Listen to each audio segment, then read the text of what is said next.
massive scam. If you do right and you always improve, that everybody will be kind to you and the world will be kind to you.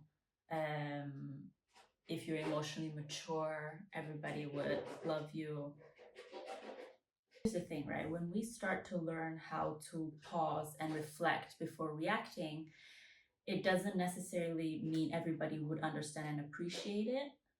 Some people will still show up thinking that we are dishonest for not acting in the moment.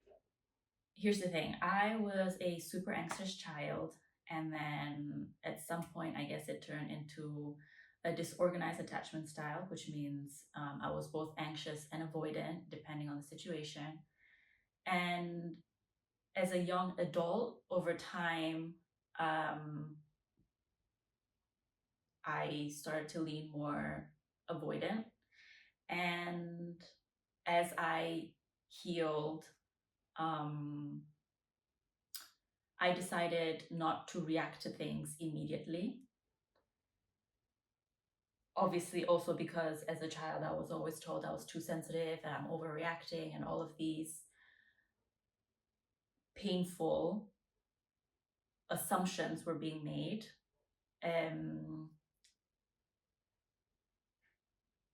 And I quite like the way that I am now able to enjoy a moment, even if something I don't like is happening, and sit with my emotions and understand if it was the trigger of an old wound that is trying to protect myself in the moment, or if it's genuinely something that the current me finds discomfort in.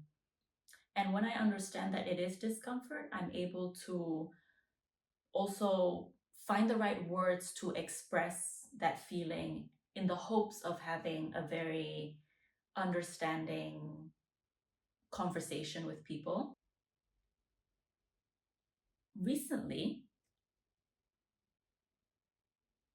I got called dishonest for not speaking up in the exact moment that something was happening and pretending like everything's okay only to talk about it afterwards. And then it hit me. Even being calm, being self aware, trying to respect people in the moment so as not to cause a scene in front of strangers can be deemed as dishonest. Our actions can be misread. And there was a part of baby me that showed up and wanted to cry. She was like, why are we so wrong all the time? And, she was spiraling a little bit, only for then teenage me to walk in and say, everybody has a version of right and wrong, which means, unfortunately, for some of us, no matter how much work we do, there might still always be people who would misconstrue our actions, misunderstand our actions, and label them hurtfully. And then another trigger showed up. If someone who's supposed to love me is thinking so badly of, am I even worthy? As we spiral and we let our emotions take over, we try and feel it and we give it the space it needs. And when we're ready, we can sit with it and try and understand it in order to show up in a way that can make ourselves proud. I used to think if I was able to understand people, make me safer. I realized some people, or actually a lot of people, aren't ready to be understood. And I can link it back to myself. Being understood can be scary when we've grown up misunderstood for so long, because being understood is no longer a normal. And so it actually really forces us to look in the mirror and analyze what we're willing to let go of, and if we're ready to receive what we've always wanted. Everybody has a right and wrong, and at the end of the day, there's this weird thing called free will, which some of us were not encouraged to have. It's about doing what feels right to you. So for some people, maybe it's about learning to emotionally regulate themselves. And for other people, it's about learning to crash out. I personally realized maybe I should crash out once in a damn while. And because a lot of times we don't do something for the fear of being isolated and alone.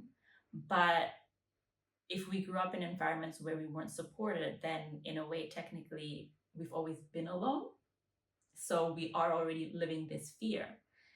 And why not grab it by the balls and just go, hey, that's already been the case. So I might as well do whatever the thing is. And then maybe it might shift something and different people will show up in my life. Is do something because it feels right to you. Otherwise, perfectionism might be that little wound that's trying to sneak back in and control everything. Healing's not really about never being misunderstood ever again. It's about being proud of your growth, even in the moments of being misunderstood. Because when a pattern or a realization solidifies in front of you, maybe that is when we are truly ready to shed it and start stepping even more into the new version of us that we can be proud of. So just in case nobody is cheering you on, and you are growing privately, I need you to know that while we might feel alone, there's a lot of people out there that's doing the same, which means technically we are not alone. And I am so proud of you for being able to show up every day and do the best that you can for yourself in order to feel better for you. So I'm going to start learning how to crash out a little bit more. And let me know in the comments what you might be learning to do in order to connect with yourself and feel good about yourself. Right, I hope this video made sense, and I'll see you in the next one. Ciao!